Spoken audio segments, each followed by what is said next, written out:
How's it going, everyone? It's Milwaukee coming back at you once again, and today we're going to be discussing Red Lanterns, Blood and Rage. Let's get into it.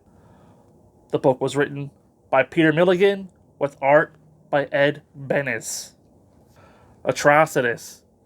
He feels like he's going soft and losing his rage now that his arch enemy, Krona, was killed by Hal Jordan.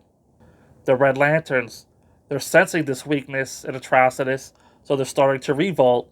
So therefore, Atrocitus makes his Red Lantern Bleez second in command, and he throws her into the Blood Ocean to give her back her mind and her memories.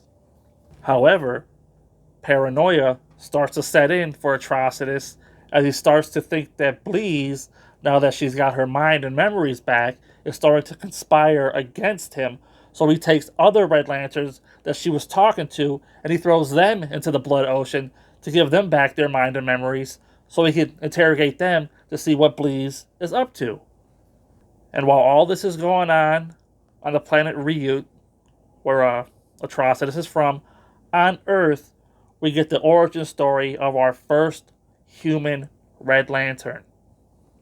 It's looking like we got ourselves another two-parter here. The book just sort of ends with this Red Lantern, I guess, civil war about to pop off. A lot like the New Guardians volume that I just reviewed.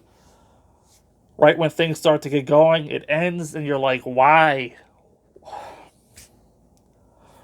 But we do learn a little bit more about Atrocitus here. We learned that before he was this rage monster, he was raising a family, and before the Manhunters wiped him out, he was a psychologist. So that adds like a new interesting wrinkle to his character.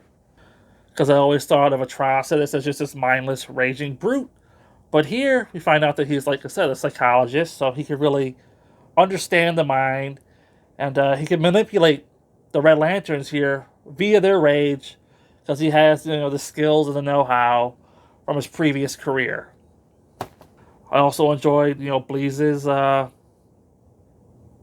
story arc here in the book. I remember her from, the Green Lantern run.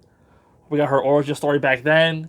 To see her, still around and kicking here in the New 52, taking a major role. She's part of the New Guardians, as well as here in the Red Lanterns book. Although I felt like there was some conflict there with the storyline, because she can't be two places at once, right? So we'll see what happens with that. I know New Guardians made reference to check out Red Lanterns issue 3 for an explanation on Bleez. But here, she's here to stay in Red Lanterns, so it wasn't like she dipped in and dipped back out.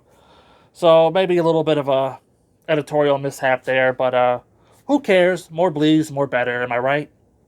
And speaking of that, gotta give props to Ed Benes, one of my favorite artists in DC.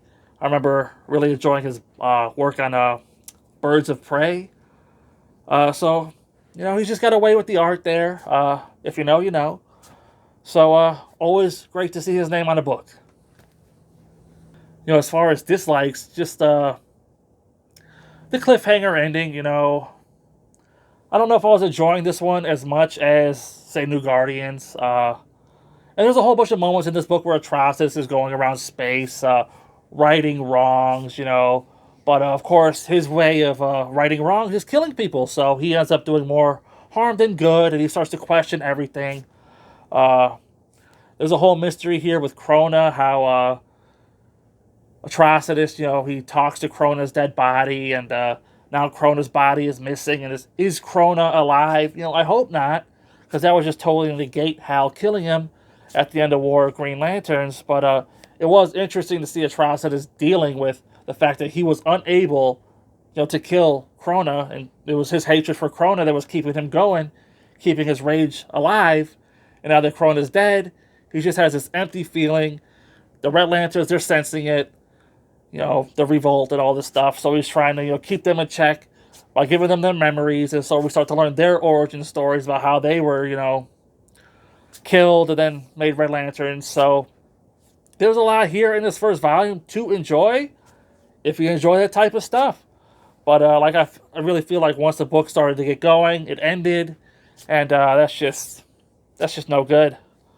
So I wasn't sure how this book was going to go when I first saw it. I was like, Red Lanterns, really? We could have got a Sinestro Corps book, although I guess he's in Green Lantern.